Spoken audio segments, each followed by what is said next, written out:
Okey.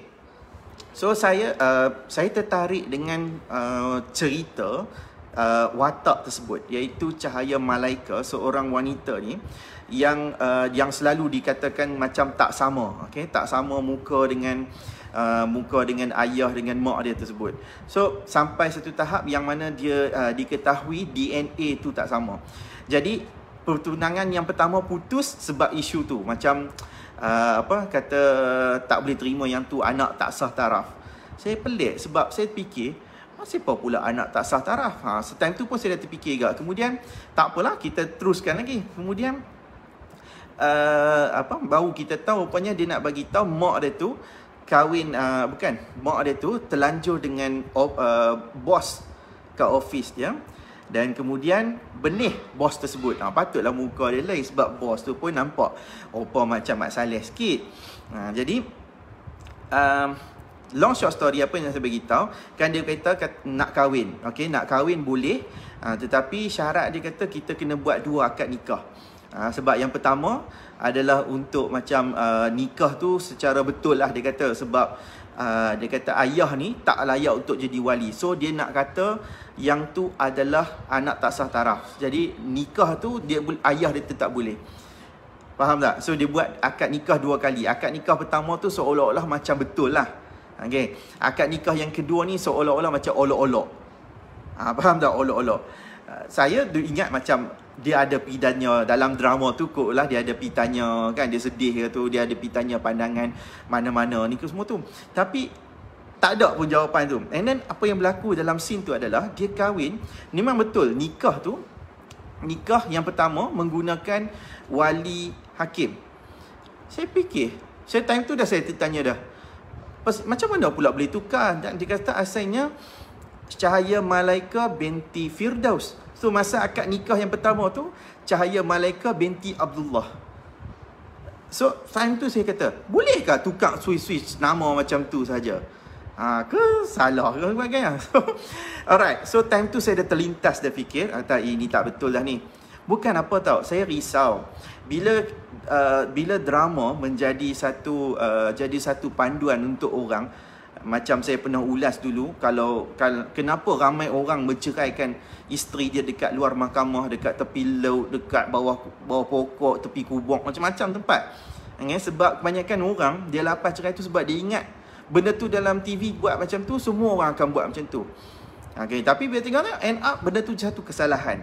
Sebab apa? Orang melihat kepada drama. So sama macam dalam hal ni juga. Saya bimbang, takut nanti ni orang kata, sebabkan isu sebegini, so kita terus nikah wali hakim. Memang betul wali hakim digunakan untuk anak tak sah taraf, tetapi dia bukan macam tu terus je. Nama pun wali hakim, dia mesti datang daripada mahkamah. Seseorang yang nak mendapat wali hakim, wanita yang nak berkahwin ni, dia kena buat permohonan wali hakim di mahkamah. Kalau dia nyatakan yang dia anak tak sah taraf, dia anak tak sah taraf, should be dalam IC dia tu, dalam sijil lahir dan juga IC tu, mesti dia akan tertulis nama yang patutnya macam nama sifat Allah. Sama ada Abdullah ke, Abdul Rahman ke, Abdul Rahim ke, apa semua tak kisah. Yang pastinya nama tersebut tidak dinasabkan kepada si lelaki yang disifatkan sebagai bapa. So kalau katalah dapat permohonan tu, yang pelik sebab sebelum tu dia kata Cahaya Malaika binti Firdaus. Tiba-tiba masa nak kahwin Cahaya Malaika binti Abdullah pula. So main-main kat situ. Jadi kita tak berapa cantik kat situ. So saya nak kena bagi tahulah apa yang sebenarnya dimaksudkan sebagai anak tak sah taraf. Sebab anak tak sah taraf ni, dia ada satu panduan yang jelas. Dari sudut undang-undang ada, dari sudut hukum syarak pun ada. Dari sudut undang-undang, saya cerita undang-undang ni dia selarilah dengan hukum syarak. Anak tak sah taraf ni adalah anak yang dilahirkan kurang daripada 6 bulan Qamariah. So maksudnya, kalau katalah nikah tu 1 hari bulan 1 2022. Contoh kita cerita 1 hari bulan 1 2022. Kemudian anak tu lahir katakanlah 1 hari bulan 5. Ambil mudah sikit lah. 1 hari bulan 5 2022. So, kita kata 5 bulan lah. Kita anggap macam tu. So, 5 bulan tu tak mencukupi untuk dikatakan sebagai anak sah taraf. Kalau cukup 6 bulan, okay, cukup 6 bulan je, ngam, alright, dalam hukum syarak dibahaskan dia mesti lebih daripada 175 hari. Ada pandangan 180 hari. So, lebih daripada yang tu, maka yang tu boleh dianggap sebagai anak sah taraf. Okay. So, cara dia macam tu. Ataupun anak tersebut lahir 4 tahun selepas perkahwinan dibubarkan. Contoh, sama ada pembubaran tu secara kematian ataupun secara perceraian. Contoh, si suami dengan isteri ni bercerai pada kita ambil pada hari ni lah. Kita ambil hari ni boleh lah. Hari ni 27 hari bulan 2. Let's say lah 27 hari bulan 2. Bercerai. Okay, bercerai hidup. Alright. Kemudian 4 tahun. 4 tahun. So hari 2022, 27 hari bulan 2 2026. Okay, so 2026 tak kahwin pun. Ya, perempuan ni tak kahwin. Okay. Kemudian melahirkan anak. So, anak yang lahir dalam tempoh selepas berlaku perceraian tu, anak tu boleh dinasabkan. Boleh tau, saya sebut boleh. Boleh dinasabkan kepada lelaki terakhir yang bercerai tersebut. Bekas suami yang cerai tu. Okay, sama ada berlaku cerai hidup ke ataupun cerai mati ke, dia cerai kan. Jadi kalau lahir dalam tempoh 4 tahun selepas berlaku pembubaran perkahwinan tu, anak tu boleh dinasabkan. Tapi dia ada syarat dia. Okay, syarat dalam ayat undang-undang tu, Seksyen 111. Seksyen 111, enactment keluarga Islam. Saya buh tadi dalam artikel saya, negeri Kedah. Negeri Pulau Pinang pun sama dan kebanyakan negeri hampir sama. Right? 111. Dia kata, jika sekiranya suami tu, si lelaki tu, tidak datang untuk menafikan. Tidak datang untuk menafikan secara li'an. Okay, tak datang menafikan secara li'an. So, kalaulah tidak ada penafian secara li'an, anak tu boleh disifatkan sebagai anak sah taraf. Seksyen 111 tu, 111 adalah seksyen yang menceritakan siapa itu anak yang boleh dinasabkan kepada bapaknya. Siapa anak yang sah taraf lah. Jadi, kalaulah dalam cerita tersebut yang saya bawakan adalah Firdaus tu, iaitu Fauzi Nawawi, berkahwin dengan wanita ni. Kemudian dia tahu tentang perbuatan isteri dia tersebut. Sebab apa? Melalui kepada semakan DNA. So DNA tu menjadi satu titik yang menyatakan anak tersebut bukan daripada genetik dia. Okey, baik. Dari sudut DNA memang betul. Okay, kita boleh anggap, kita boleh terima pembuktian secara moden ni, kata yang ni bukan genetik dan sebagainya. So kita boleh rasa yang dia memang bukan anak tersebut. Okay, memang bukan kepada Firdaus tu. Tetapi dalam bab hukum, dalam bab perundangan, DNA kita tidak boleh gunakan sebagai cara untuk nak menafikan yang tu nasab. DNA hanya boleh digunakan untuk pembuktian yang tu nasab. Faham tak? Contoh saya bagi. Kita kata, kita macam contoh anak terpisah lama. Contoh kita, let's say lah kan, berlaku kesilapan lah dekat hospital. Nak jadi cerita lah kan. Berlaku kesilapan. And then kemudian, bayangkan kalau tiba-tiba dah besar, so kita rasa macam awak muka dia macam nak sama dan sebagainya kan. Jadi kita rasa yang tu nasab kita, yang tu sepatutnya keturunan kita. Tengok-tengok nak jadi cerita. Ni drama yang kalau boleh buat ni, buatlah. Nak jadi cerita. Tiba-tiba dapat tahu kata, semak-semak, wih, macam ada kaitan. Kalau kita pi buat semakan DNA. So semak-semak DNA, tengok-tengok, Allah, memang betul. Yang ni anak kita tertukar semasa kat hospital. Jadi kemungkinan besar ada sama itu. Jadi time tu kita kena buat permohonan pengesahan nasab. Kan? Daripada ubah nama segmen mungkin daripada Abdul apa tu, nebuh kepada nama kita. Jadi kita nak buat permohonan pengesahan nasab. So kalau kita buat permohonan pengesahan nasab, DNA diperlukan. Boleh digunakan. Dalam dulu-dulunya dia ada satu hadis cerita tentang Aisyah, cerita tentang penentuan seorang bayi lelaki ni melalui qiyafah.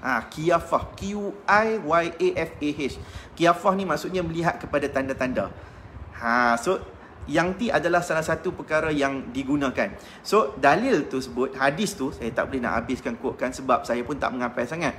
Tetapi saya boleh cerita yang tu ada dalil tentang bagaimana cara untuk menentukan. So qiyafah ni dia melihat kepada tanda-tanda ataupun scientificnya cerita.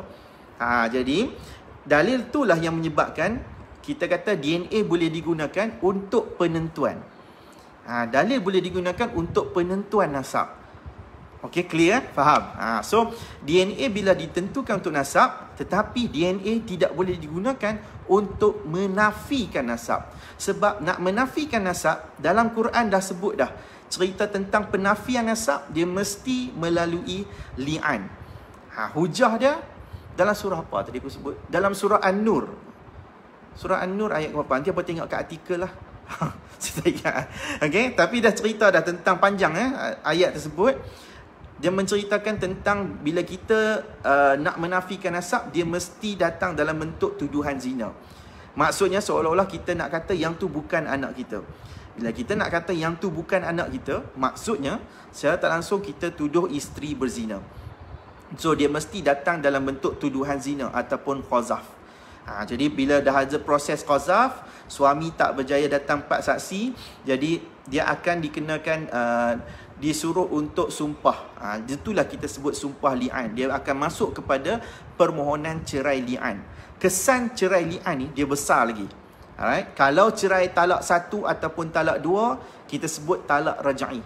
Talak raj'i ni kita boleh rujuk lagi. Alright? Dalam tempoh iddah kita boleh lagi rujuk isteri kita. Kalau yang keduanya talak bain. Talak bain sughra. Talak bain sughra ni kita boleh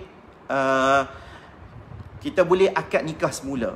Contoh cerai secara tebus talak. Bayar tebus talak masa nak cerai dulu. Kemudian berkenan balik. Kita nak nikah semula, kita boleh nikah semula. Dia ada akad nikah yang baru dengan mas kahwin yang baru. Dia macam jadi kahwin macam dulu-dulu balik lah. Yang keduanya talak bain kubra. Talak bain kubra ni talak 3. Contohnya talak 3, kita tak boleh kahwin dengan bekas isteri kita selagi bekas isteri ni tak kahwin dengan lelaki lain, bersetubuh, diceraikan, baru kita boleh kahwin. Tu talak bain kubra. Kalau talak yang li'an ni, dia lebih besar lagi. Dia talak bain kubra yang saya tak tahu talak apa dia punya istilah betulnya, tapi talak bain kubra juga, cuma dia abadan abada. Selama-lamanya haram. Selepas sahaja kita dah ada proses, dia ada prosedur untuk sumpah li'an, dia ada 4 kali sumpah dan kemudian sumpah yang kelima tu akan menyebabkan menjadi abadan abada. So maksudnya selama-lamanya akan haram untuk berkahwin semula. Kalau macam talak 3 tu, dia at least dia ada tempoh dah kalau kata berkahwin tu. Tetapi kalau li'an kita tak boleh dah. So dalam kes tersebut, dalam kes drama tu, Fauzi Nawawi, saya kata tu, Fauzi Nawawi tidak menafikan. Tidak buat benda tersebut. Dia tahu, cuma dia tak buat penafian atas sebab nak menjaga maruah ke, menjaga keluarga, menjaga maruah anak ke, kan? Alright. Bila tak buat benda tersebut, jadi seolah-olah kita tak boleh kata yang tu adalah anak orang lain. Sebab dia boleh macam jadi satu petanda yang itu adalah anak dia lah. So dalam kes sebegini, kita kena faham satu perkara. Bila kita nak membawakan sesuatu isu untuk dipersembahkan kepada orang, terutama di drama, make sure kita kena ada kita kena mendapatkan satu pandangan dulu. Satu pandangan yang membolehkan. Sebab saya risau, bukan apa, saya buat artikel tersebut atas sebab saya terpanggil untuk menceritakan isu ni. Kalau kita tak buat benda ni, takut nanti orang akan ingat Oh, simple, buat je lah, tukar je nama. Kan? Simple as that je nak guna. Saya percaya kalau dia buat permohonan wali hakim pun, kita tak boleh kata dia anak tak sah taraf sebab dia benih orang lain. Kalau nak dapat permohonan wali hakim, mesti hakim akan tanya, Cahaya Malaika, kamu dilahirkan ni dalam tempoh perkahwinan mak ngayah kamu ke? Ya. Habis tu kenapa kamu, nak kata kamu nak tak sah? Sebab mak saya kahwin dengan orang lain. Jadi ayah kamu tuduh tak mak kamu berzina? Kena tanya benda tu. Jadi tak mudah tau untuk kata nak dapat wali hakim semudah gitu saja bila bila cerita tentang anak ni dalam tempoh perkahwinan orang lain. Dalam perkahwinan kita. Okay, so saya nak anda semua faham itu sahaja matlamatnya, okay, untuk bagi pencerahan. Okay, untuk drama tersebut saya boleh kata agak bagus, okay, agak bagus. Dia luar sikit daripada konteks standard drama cinta-cintun kan. So dia boleh menarik perhatian, tetapi dia perlu ada pemahaman juga. Itu sahajalah.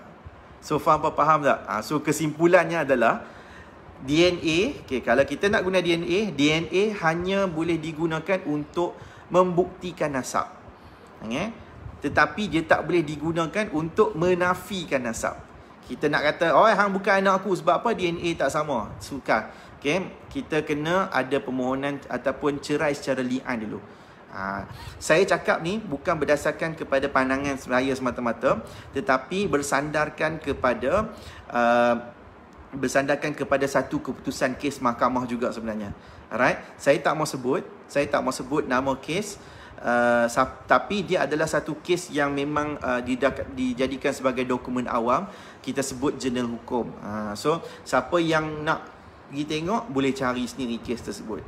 Memang jelas panduan dan juga keputusan yang amat arif. Memang semua tu secara konsistennya menyatakan perkara yang sama. Nak menafikan nasab mesti dengan cara li'an. Okay? Alright. So yang ni bukan saya cakap lah maksudnya. So saya bersandarkan kepada keputusan mahkamah dan juga pandangan mengikut hukum syarak juga. Clear? Alright. So itu saja perkongsian malam ni. Jadi saya nak ambil soalan, siapa yang ada soalan. Okay? Alright, sekarang baru letak soalan. Tadi soalan nampak yang dah tanya tu semua saya dah tak tahu, dia dah naik zoom, dia hilang lah. Okay, so sekarang ni boleh letak soalan. Baru tengok. Okay, sekarang baru to be fair, baru saya akan ambil soalan. Siapa yang dah letak soalan tadi, anda boleh copy balik soalan anda dan post sekarang. Okay, saya nampak soalan yang pertama daripada Farah Rini. Salam Tuan, Waalaikumsalam. Mohon pencerahan, saya dah mengandung dulu, tapi saya dah rujuk lawyer, cukup tempoh 6 bulan qamariah, dan semasa bersalin juga suami saya ada menguruskan semua. Tapi selepas bercerai, suami tak pernah beli anak saya tu nafkah. Anak saya jaga. Ada saya lahir berbingkai suami. Sekarang suami saya menafikan nasab anak tersebut. So kalau memang dah disahkan nasab, maka tak boleh dikatakan anak tersebut tak sah, anak yang tak sah taraf dan sebagainya. Okay, so kalau anak tu memang disahkan nasab, cukup 6 bulan qamariah, maka anak tu boleh dikatakan anak sah taraf. Jadi dia bertanggungan untuk menanggung nafkah kepada anak tersebut. Jadi kalau katalah bekas suami ni tak mengaku yang tu anak sah taraf dia, maka dia kena buat macam saya cakap tadi. Dia kena buat tuduhan qazaf lah. Tuduhan qazaf, dan dia akan meleret kepada permohonan li'an. Okey. Baik, tak ada soalan.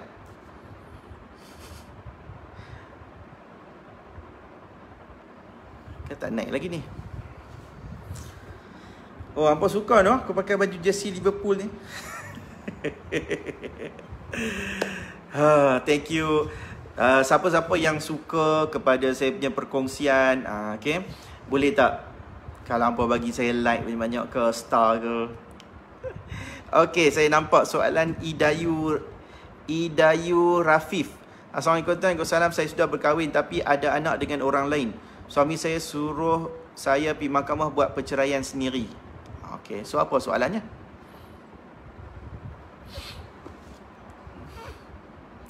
Ingat macam saya cakap tadi, kalau ada anak benih orang lain, dalam keadaan kita masih lagi sedang dalam pertalian suami isteri, okey, anak yang lahir tu nanti dia akan boleh dinasabkan kepada suami. Dia boleh dinasabkan, melainkan suami ni datang ke mahkamah dan menafikan nasab tersebut. Ingat saya dah cakap yang ni, benda yang sama saya cakap tadi.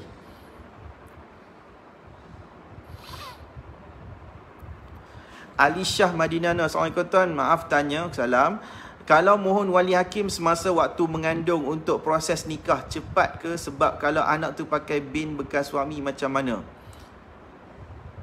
Wali hakim semasa waktu mengandung untuk proses nikah, cepat ataupun lambat ni saya tak boleh nak cakap, sebab bergantung kepada mahkamah lah.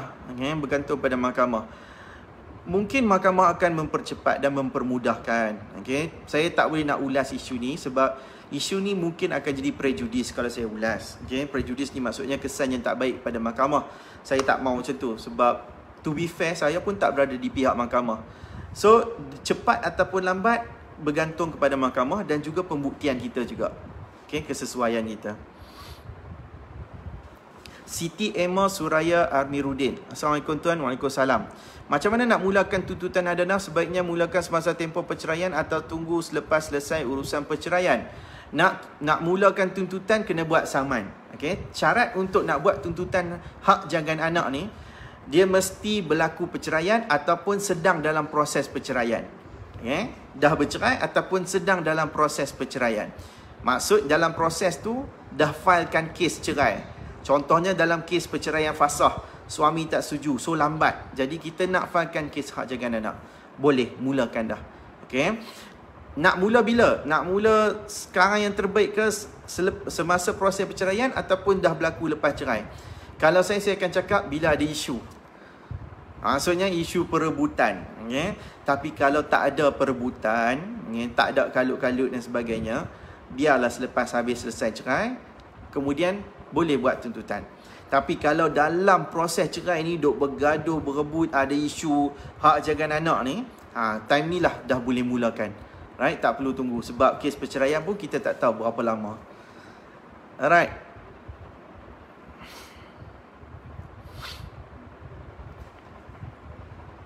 Tajuk ni dalam video pendek tuan yang viral tu kan 1.6 juta view. Ya betul Puan Antra. Thank you.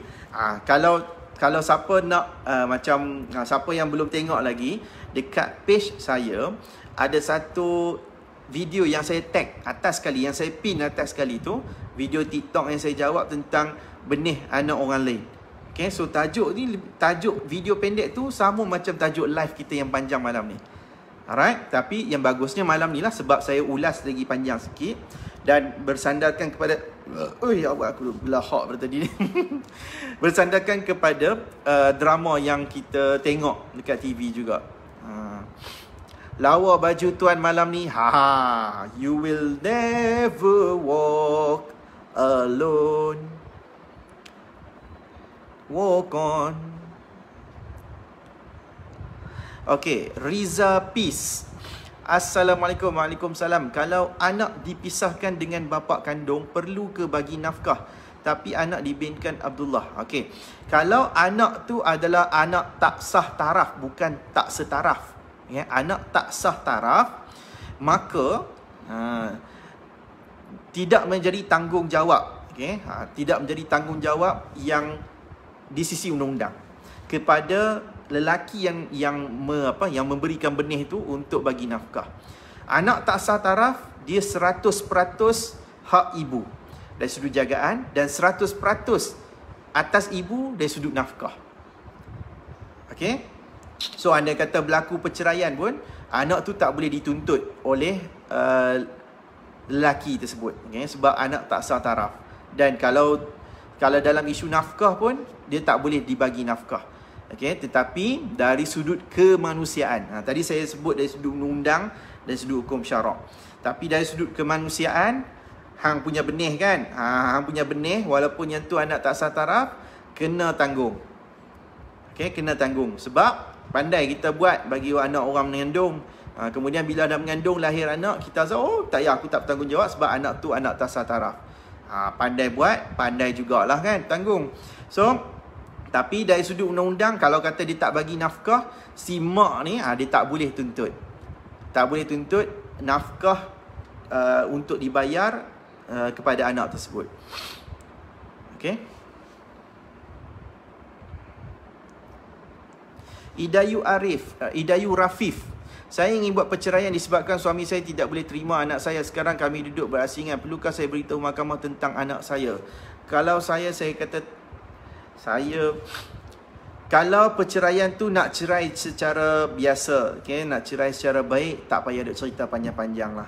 Okay? Tak payah nak menyukarkan cerita tersebut. Cukuplah dengan alasan tidak sepahaman. Okay? Dan kalau katalah suami tak setuju untuk ceraikan, dia mungkin akan membawa kepada isu fasah. Saya boleh kata dapatkan nasihat peguam. Dapatkan nasihat peguam, rancang betul-betul apa yang kita nak bawa, apa yang kita nak ceritakan. Sebab isu perceraian ni, kadang-kadang ada benda yang kita rasa macam nak cerita, tapi mungkin benda tu tak berapa sesuai untuk kita nak bawa dalam tuntutan kita. Okay, so cara yang terbaik, dapatkan nasihat peguam secara personal untuk bawakan kes kita dengan baik.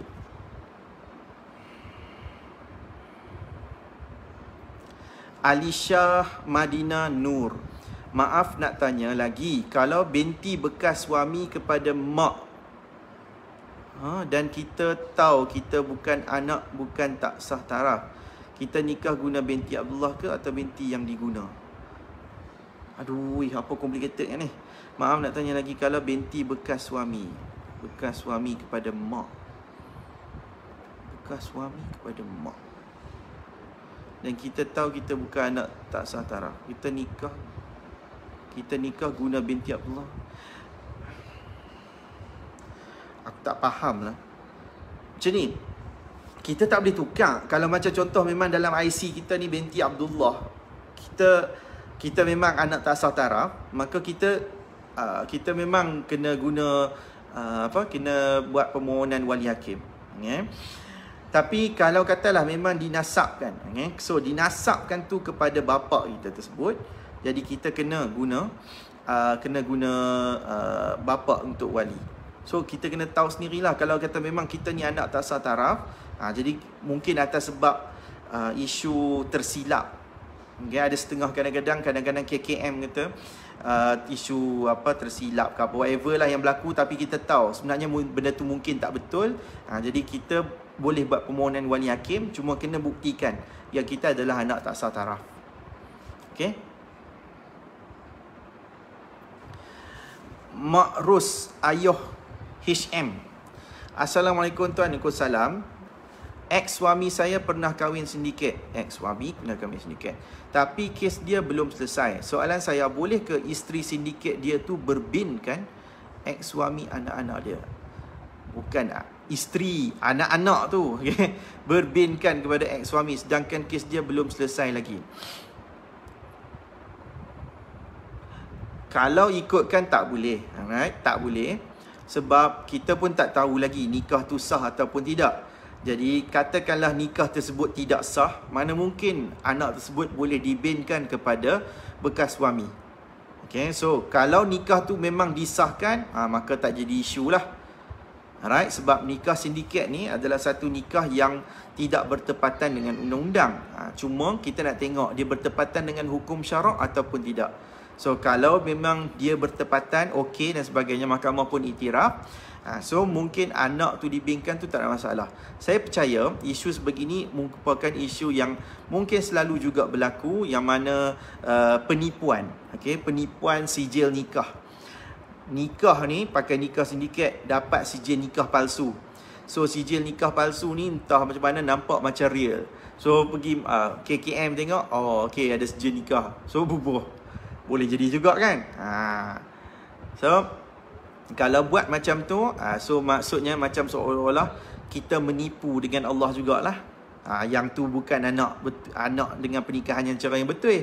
Kemudian kita buat juga bagi jadi anak tu adalah anak sah taraf. Sedangkan pernikahan kita tu pun belum tentu lagi sah ataupun tidak.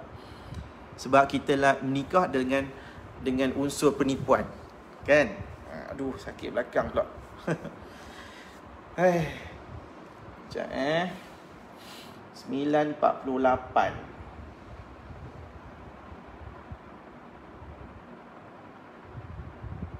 Sunyi selubungi malam, mengusik minda yang terlantar jauh masih.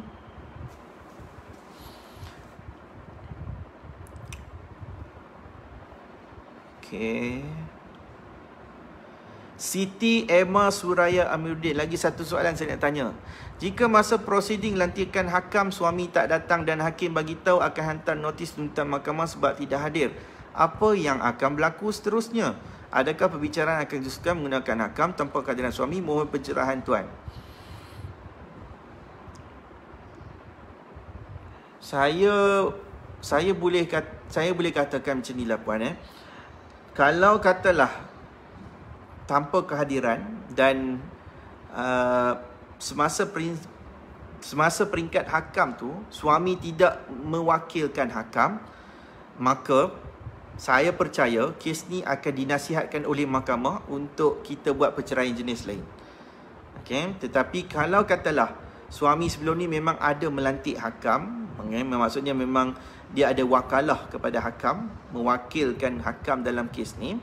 Kalau dia tak hadir pun, biasanya dah ikut syarak lah saya cakap, dia boleh hakam ni boleh bertindak bagi pihak suami. Nak cakap apa semua itulah. Cuma to be 100% fair, okay, dalam kes ni saya nak katakan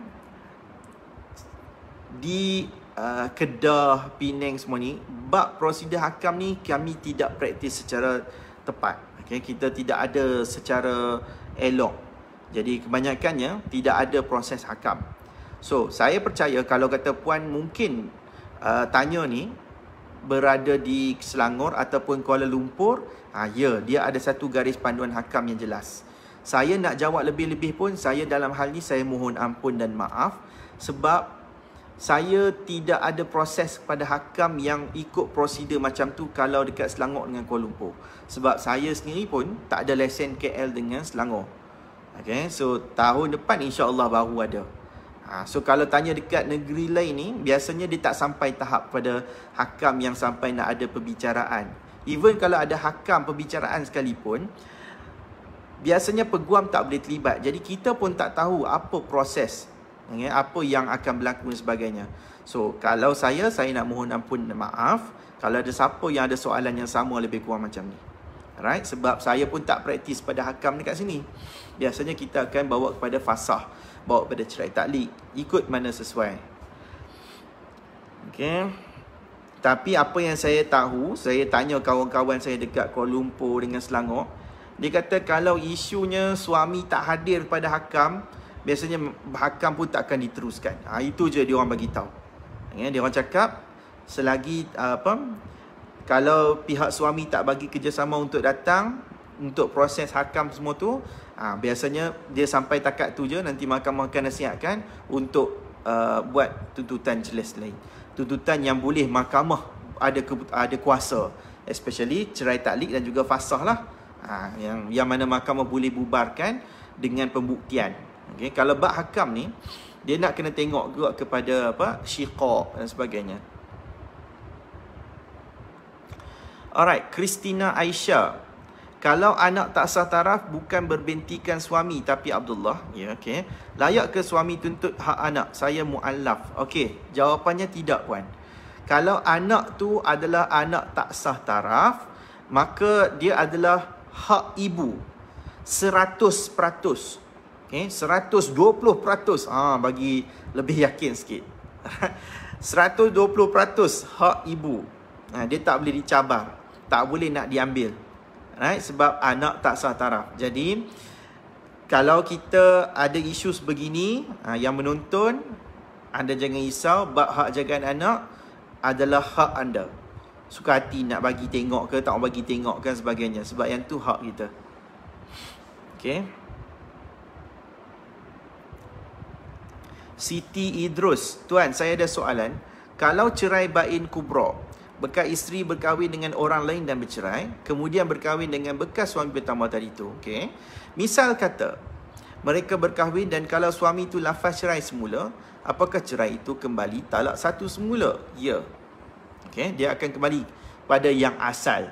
Sebab bila ada akad nikah yang baru, dia akan mulakan dengan yang baru.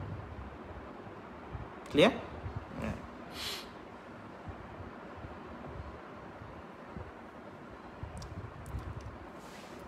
Cintia Geni, macam mana pula kalau dah terbukti secara DNA anak tersebut bukan anak si suami, tapi isteri tidak mahu mengaku dia curang sehingga menggandakan benda orang lain? Maka apa tindakan suami boleh lakukan di mahkamah kalau isteri tak nak mengaku sedangkan sudah ada bukti DNA? Macam saya cakap tadi, okay?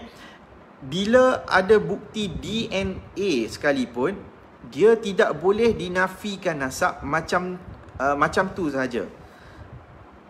Okay? Apa yang boleh dibuat, yang sepatutnya dibuat oleh suami, lelaki itu adalah dia kena buat tuduhan qazaf.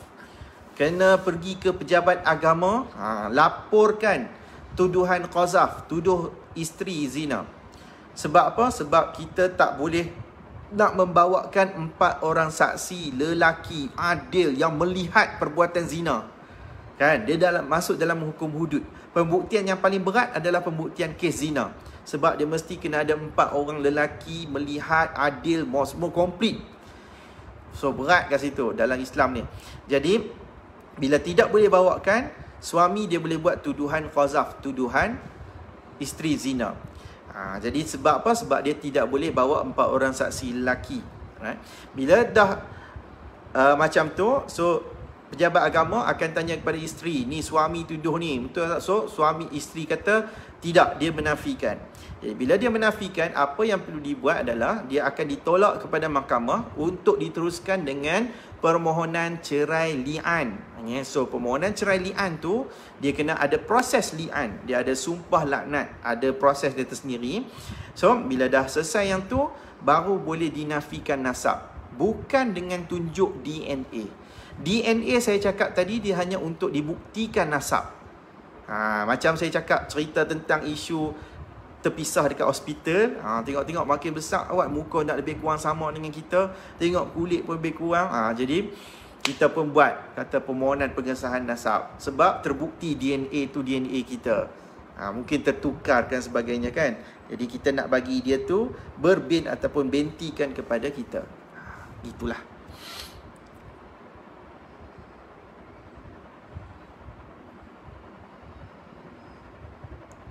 Niki, nak tanya kalau kes kita tak pasang lawyer, boleh ke kita ambil laporan wakalah dari mahkamah ataupun pihak agama bahagian kaunseling sebab kaunseling saya seorang tu. Laporan wakalah. Wakalah tu lafaz pelantikan peguam. Okay? Kalau kita ada lawyer, kita nak lantik lawyer, kita kena buat wakalah, lafaz pelantikan peguam. Kalau dekat pejabat agama, kita pergi kaunseling, tu laporan kaunseling. Okay, laporan kaunseling, bukan laporan wakalah. Tidak ada laporan wakalah. Aslina Sasinari, tuan boleh terangkan apa itu anak wati syubhah? Okey, boleh. Macam ni puan Anak wati syubhah ni maksudnya anak atas persetubuhan syubhah. Okey, contoh macam saya pernah kongsikan dahulu. Seorang wanita dia terkahwin dengan abang kandung. Abang sebapak contoh dia. Okay? Macam saya pernah cerita itu, pernah buat dalam satu artikel. Wanita ni, perempuan ni, dia couple. Okay? Dia couple dengan lelaki tersebut. So couple punya lama, and then dia kahwin. Dia semua tak kenal, dia kahwin macam biasa. Tiba-tiba bila dia pergi kat rumah abang tersebut, dia pergi kat rumah suami dia ni. Saya ada cerita suami. Dia pergi kat rumah suami dia. Dia tengok ada gambar-gambar lama. Bila dia tengok gambar-gambar lama tu, dia tengok-tengok bapak dia tu, laki tu punya bapak, awak muka macam bapak dia. So mak dia pun reveal, kata dulu yang ni lah laki dia nikah kat Siam, tapi tak buat Kemudian lama baru buat pengesahan. So dia tak tahu, rupanya ayah dia tu ada menikah kat Siam, okay? Dah buat pengesahan. So anak dia tu dikira sebagai anak bapak dia lah. Cukup, okay? Tetapi masalahnya tak tahu pula kata yang tu adalah mereka adalah satu bapa yang sama. So mereka ni dah ada anak. Bila mereka dah ada anak, so anak tu kita tak boleh nak kata anak tak sah taraf, okay? Sebab persetubuhan dia abang lah, abang sebapak lah kan, cuma lain mak, kan? Jadi bila abang sebapak ni, kalau ikut dalam hukum Islam, dia boleh jadi wali tau. So bila dah jadi macam tu, dia tak boleh kata yang anak mereka yang mereka lahirkan tu adalah anak sah taraf. Tak boleh. Kalau anak tak sah taraf pun tak boleh. Yang itulah kita sebut anak wati syubhah.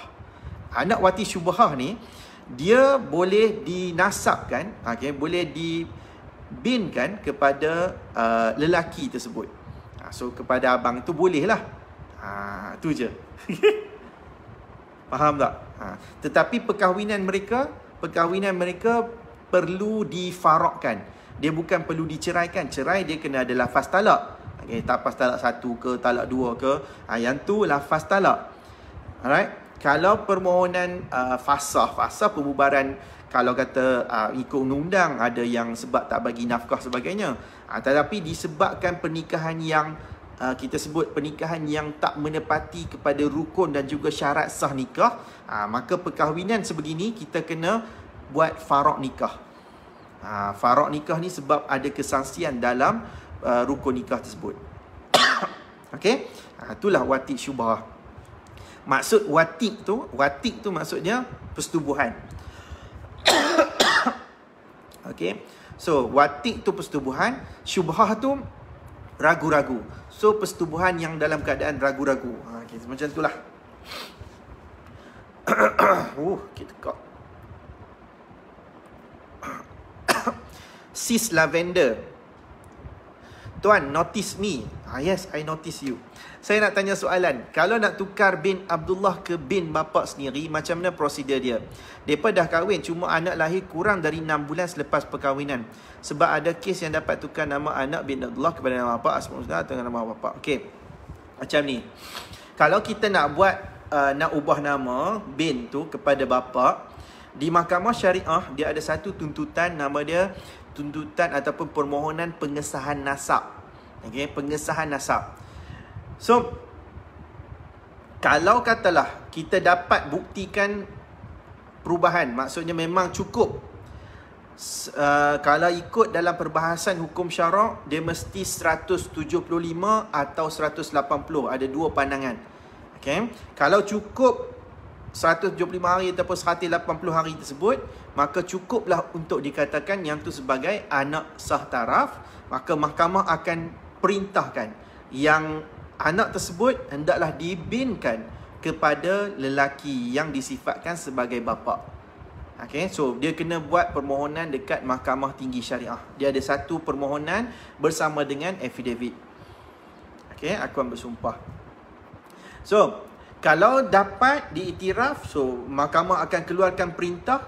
Jadi perintah itulah yang kita kena pergi kepada JPN untuk tukar maklumat daripada anak ni adalah bin Abdullah ke Abdul Rahman ke, boleh dibinkan kepada si lelaki yang disifatkan sebagai bapaknya. Okey. Itulah prosedur dia. Cara dia kena buat permohonan di mahkamah, permohonan tulis. Ini kena lantik peguam. Dia kes mahkamah tinggi. Macam esok, saya ada satu kes permohonan pengesahan nasab di Mahkamah Tinggi Syariah Pulau Pinang. Esok saya kat Penang. Okey.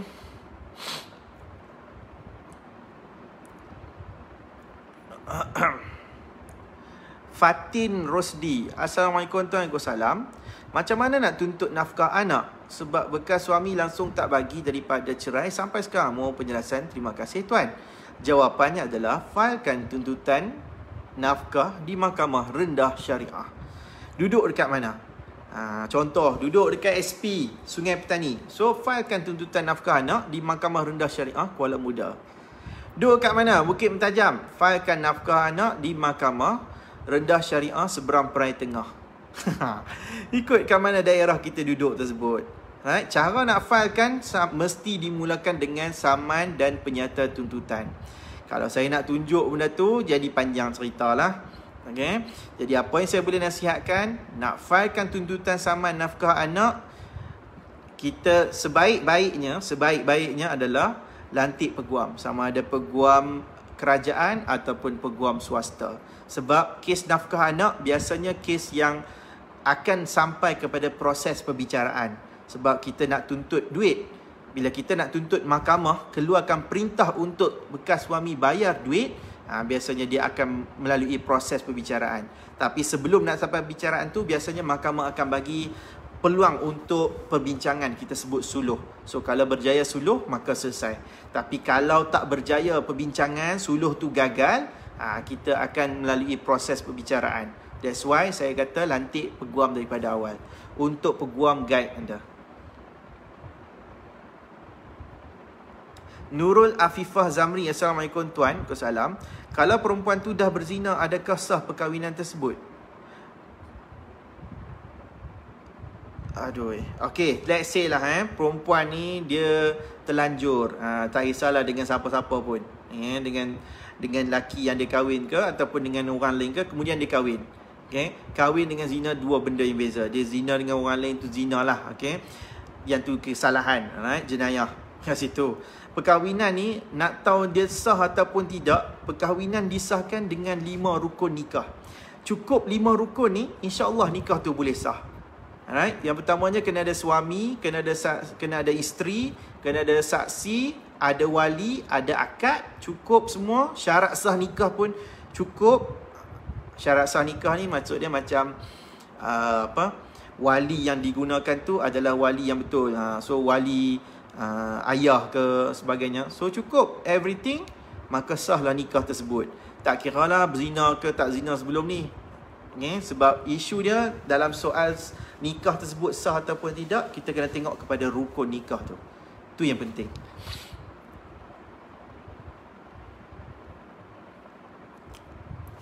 Siapa? Alhamdulillah. Ramadan baru masuk. Ramai kau no. Hampa tak mengantuk ke? So hari Senin kan, kena kerja pula. Nini Na. Salam tuan, Waalaikumsalam. Jika si suami baru tahu anak dengan ex-wife bukan dari benihnya, ada proof DNA, sama juga bukan anaknya, adakah boleh jadi wali untuk anak tu bila dah nikah nanti? Si suami berdosa ke sebab lepas bercerai baru tahu ex-wife ada affair dengan lelaki lain semasa dalam perkahwinan dulu. Okay, ada dua soalan. Ada proof DNA. So macam saya cakap tadi, DNA kita tak boleh buktikan, tidak boleh digunakan untuk kita menafikan nasab. Dia hanya boleh digunakan untuk membuktikan yang tu nasab kita. Faham tak? So kalau kata nak menafikan nasab, suami ni, bekas suami ke sebagai, kena buat segera, kena buat permohonan. Okay, bukan permohonan, patutnya dia macam dah baru tahu lah kan, kata yang tu bukan kan. So dia kena bagi tahu kepada mahkamah, kena maklum pada mahkamah. Dia kena dalam permohonan tu dia still kena guna permohonan cerai secara li'an juga. Dia kena tuduh benda tu. Sebab yang tu je jalan untuk nak menafikan yang tu nasab. Alright. Dan kalau dan bukan anaknya, adakah boleh jadi wali untuk anak tu bila dah nikah nanti? Tapi kalau tak buat penafian nasab tersebut, tak datang ke mahkamah, tak buat kes dan sebagainya, so anak tu disifatkan sebagai nasab kepada dia, kepada laki tersebut, kepada si suami ni, maka si suami ni dia masih layak untuk menjadi wali kepada anak perempuan tersebut. Okay, si suami berdosa ke sebab lepas cerai baru tahu di mana dia nak. Kalau dalam hal ni bukan isu berdosa tak berdosa, dalam hal ni dia bergantung kepada dia lah. Okay, kalau dia memang dalam tempoh semasa perkahwinan tu, sebelum nak bercerai tu, memang dia tahu dah, dia tahu ada affair ke semua tu, macam cerita lelaki pendosa cerita tu, dia tahu tapi dia tak buat apa-apa, terpulang dekat dia. dia mungkin dia tahu dia boleh memaafkan kat situ. So tapi dalam hal ni saya tak mau ceritalah bab dosa ke pahala ke. Alright, sebab saya lebih kepada cerita tentang undang-undang lah dengan hukum syarak. Kalau cerita bab dosa ni better tanya ustaz lah. Aku daripada awal-awal tadi siapa masuk awal-awal main gitar tau. Nampak ni. Gitar lagi. Bukan ustaz. Walk alone, you will never walk.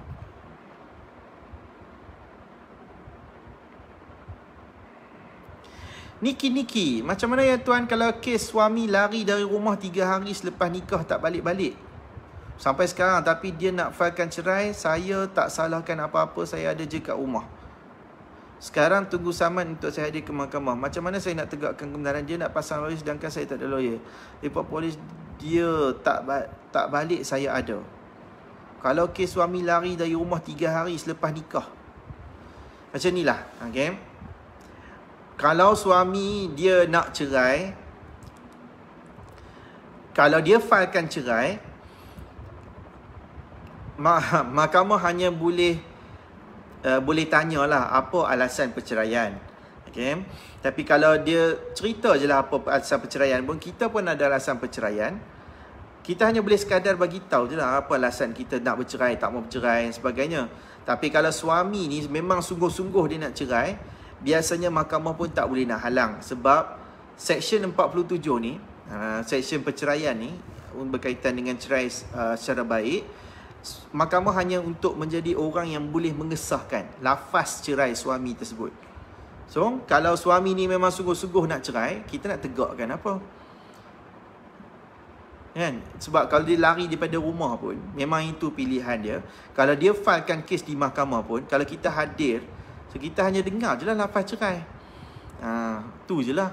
Cuma tak patutlah 3 hari, baru lepas 3 hari nikah nak cerai. Allahu'alam lah. Okay, tapi kalau suami yang filekan cerai, dalam keadaan isteri tak setuju pun, biasanya mahkamah akan benarkan. Tapi kalau kata mahkamah tak benarkan, mungkin mahkamah akan tolak pergi kepada JKP. Sebab baru 3 hari. Kadang-kadang tak logik kan, baru 3 hari dah kata tak sepahaman. Wallahu'alam. Ikutlah. Asdayanti Sakawi. Salam tuan, salam. Bagi kes anak tak sah taraf yang mana ibunya telah meninggal dunia dan teman lelaki tersebut telah menghilangkan diri, okay, boleh tak abang kanak-kanak tersebut dari perkahwinan sah ibu sebelum ini memberi kebenaran bagi pihak arwah ibu untuk membenarkan kanak tersebut diangkat oleh keluarga lain? Abang anak tak sah taraf, okay, ingat. Boleh tak abang anak-anak tersebut dari perkahwinan sah ibu sebelum ini memberi kebenaran bagi pihak arwah ibu untuk membenarkan? Oh, ini cerita pengangkatan lah. Saya nak jawab bab ni saya agak sukar. Sebab saya percaya yang ni lebih kepada kuasa JKM lah kot, no? Jabatan Kebajikan Masyarakat. Kalau Jabatan Kebajikan Masyarakat boleh terima keterangan anak-anak tersebut untuk bagi kebenaran kepada siapa-siapa yang nak ambil adik dia orang ni kan, sebagai anak angkat, maka okey lah. Tapi saya dalam bab ni saya nak ambil pendekatan berkecuali. Sebab saya bukan boleh cakap bagi pihak JKM. Pihak JKM je lah yang nak menentukan benda tu. Okay, saya bukan peguam JKM, peguam sivil lah benda ni. Alright. Okay. Assalam tuan, salam. Hakam tu apa? Tina Makmur. Okey, hakam tu maksudnya orang yang dilantik oleh mahkamah sebagai wakil kepada suami dan juga wakil kepada isteri selepas pihak-pihak suami isteri ni gagal untuk dapat persetujuan cerai secara baik. Boleh tak macam tu? Faham tak dia punya tafsiran dia?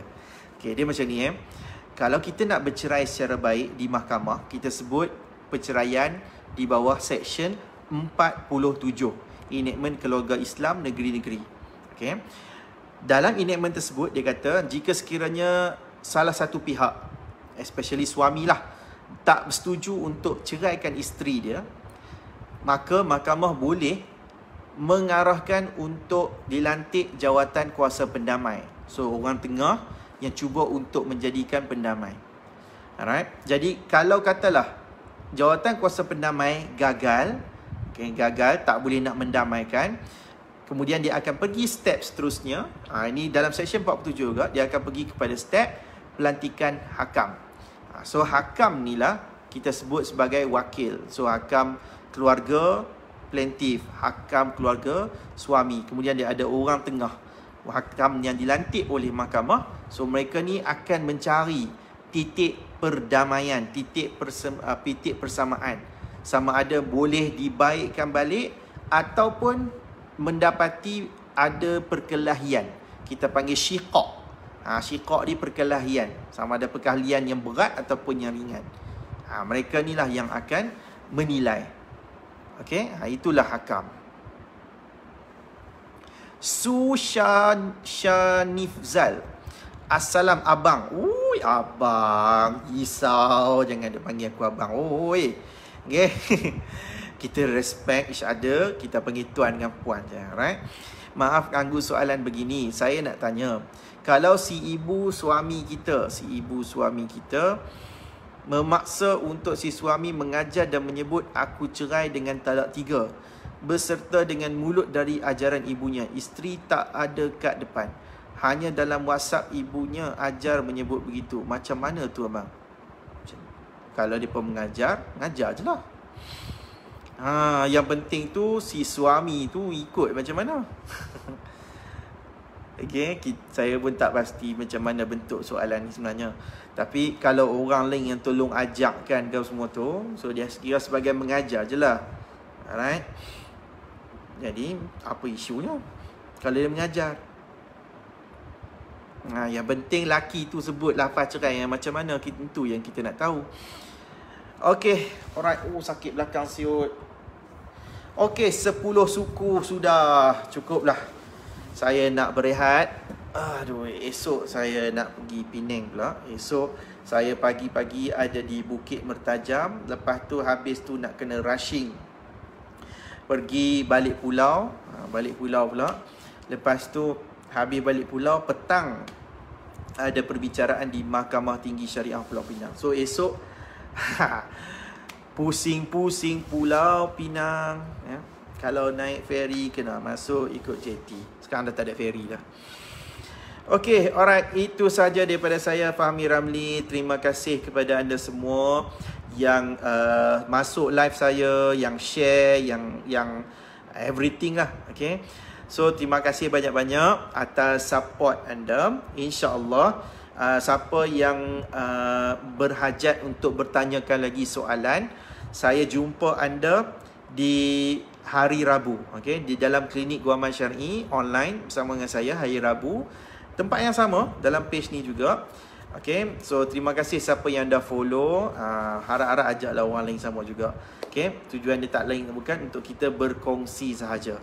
Okay, so lain kali masuk awal siapa yang tanya soalan. Tapi hari Rabu ni, kalau saya dah buka klinik Guaman tu, start pada pukul 9 sampai pukul 10 tu, tanya soalan, masuk awal. Kalau tidak, dah lambat, memang saya kena tinggal dah.